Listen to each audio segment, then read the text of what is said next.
video, we're going to be talking about how to prepare for an interview. So nowadays, all of the training interviews are online, and I've made a separate video regarding how to set up your system, hardware, and all of that stuff for online interviews. I've made a separate video, so I will link it in the cards below or in the cards above so you can watch that video.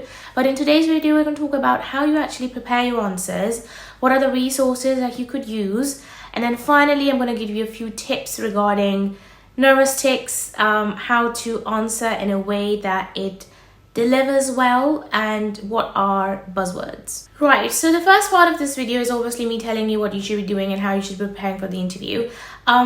If you are somebody who has applied for multiple specialities, knowing that you need one for sure. I absolutely loved Anaesthetics and ICU. I knew that's the one I wanted, but I still appeared in a few other interviews because I felt like it's going to give me practice. So don't skip on other interviews. If you've got an option to take a few, then why not?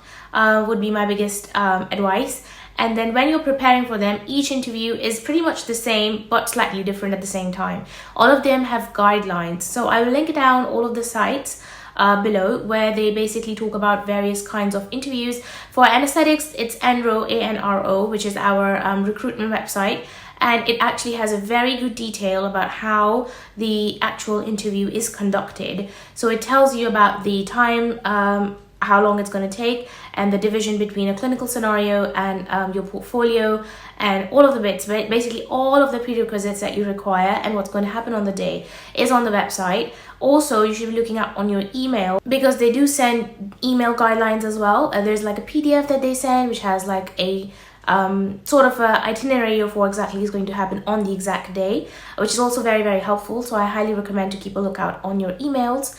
And another thing that I would like to especially point out here, which normally that email goes to junk and some people may miss their interview because of it, so it's very important. There is usually a waiver form or a consent form that comes in the email, and for me it actually came in the junk, and it was like, God, Allah basically made me look at the junk folder, and I saw it because it's going to expire in the next 48 hours. So make sure that up until the day of your interview, you are looking at your junk email or spam email and finding out that consent form and then signing it off officially. So that's really, really important. These are the things that you need to do way before even thinking about, okay, what's going to happen on my interview day, because at the end of the day, if you haven't consented for your interview, you're not going to be appearing in it. On the interview day, there's usually a third person there as well. So there's usually a panel. Sometimes it's just one person. Depends on the availability of the consultants. And then there's usually a third person who's called moderator. And they're basically going to, their quality control, basically, is how I'll put it. So that's how the interview actually gets done.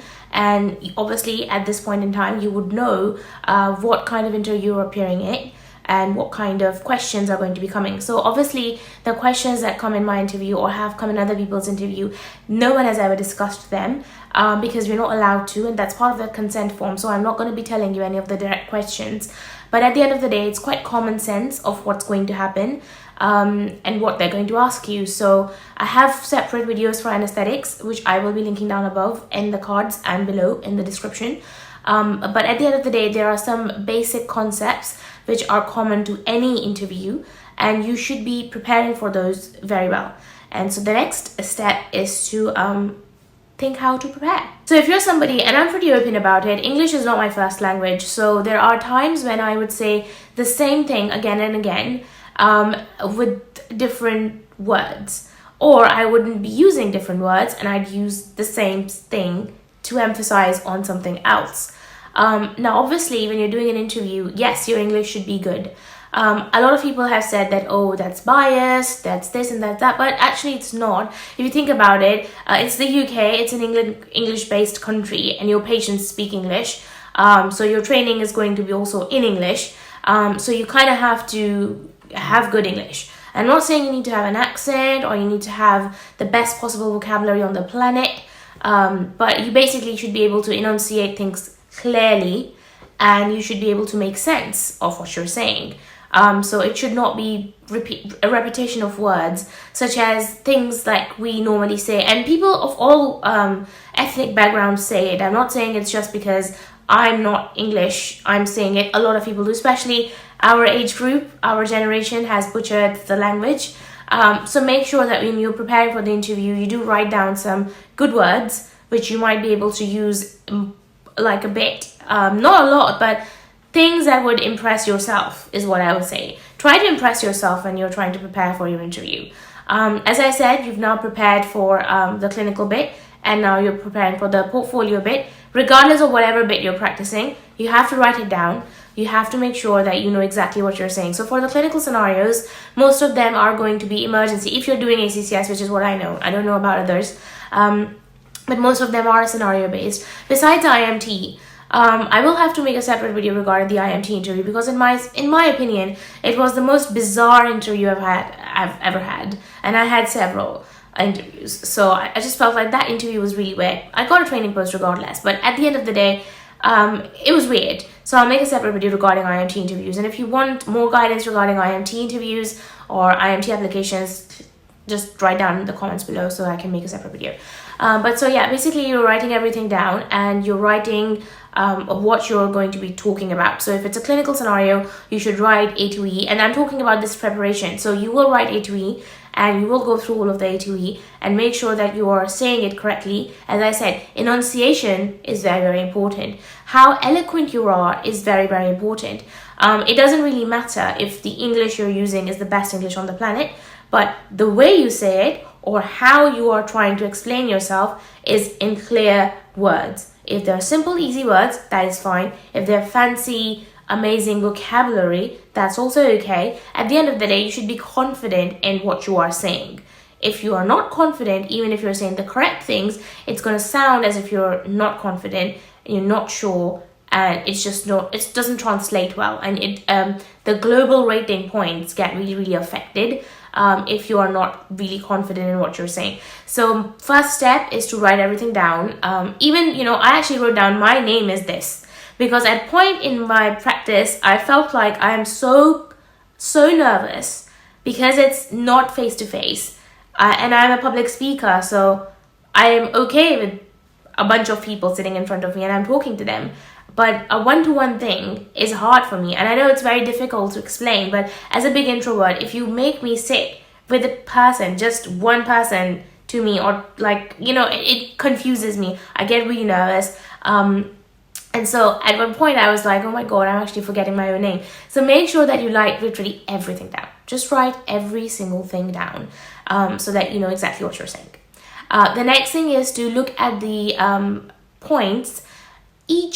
As I said, each training specialty has their own training interview point system, and you need to know that point system. It's not a secret. You can just go to the website and just watch their guidelines and their interview slots or points, whatever they've described, and that would tell you things like what are they basing you on, like your clinical assessment, working under pressure, like that kind of stuff. It's all written down. I know a lot in detail about anesthetics, obviously not for IMT, but when I was preparing for IMT, I used the MediBuddy, which is the IMT interview prep website. I'll talk about it later in this video when I talk about the resources.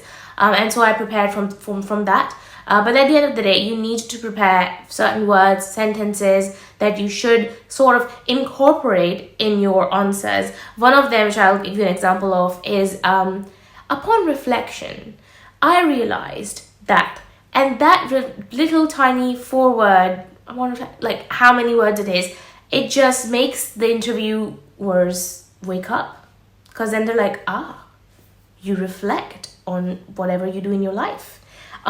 Similar things that I would just give you a few sentences just now so that you know how to prepare. So the first one is upon reflection.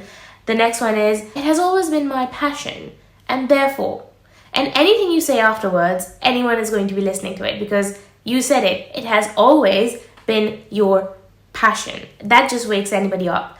So those are the important bits. The other thing is, I'm really enthusiastic about, again, would kind of make the other person wake up. A light joke.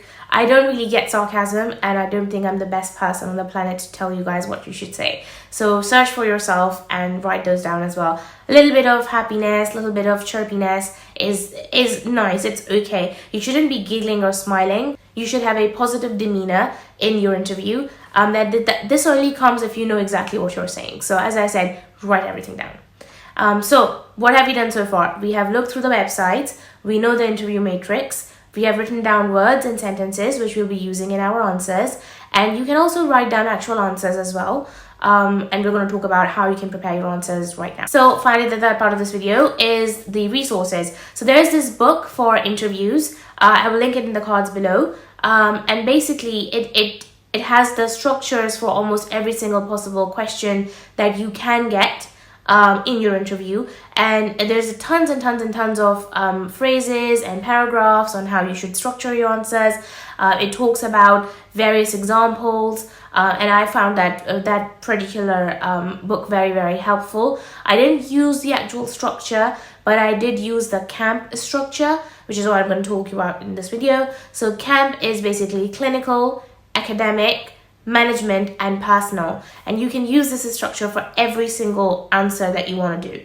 And obviously, again, you're writing everything down, so you're not going to miss any points that you want to tell the interviewer. The book also tells you about different kinds of questions that come, so I think it's a very helpful book, and you should definitely go through that book. So I'll put that down in the cards below. And yes, for IMT, there is a MediBuddy thing, which is an interview preparation resource for IMTs. For anesthetics, there is a course which is run by, it's called the Anaesthetics course. Actually, it's very easy, just search on the Google, but I will put it down in the links below as well. It's an online course, so you don't actually have to go in person, but they also send you like a resource booklet thing. I think it's called the Anaesthetics London course. I'll search about it and I'll put it in the links below, but they do send you a physical book to prepare for the interview. So that is a resource for the anesthetics preparation. For A&E, I didn't actually use any preparation because I found that the emergency medicine website itself was very, very clear on how they're going to ask their questions, what are the basic topics, so I didn't really need another resource to prepare for the emergency medicine question for interview. For obs and gynae, again, they had sent this email,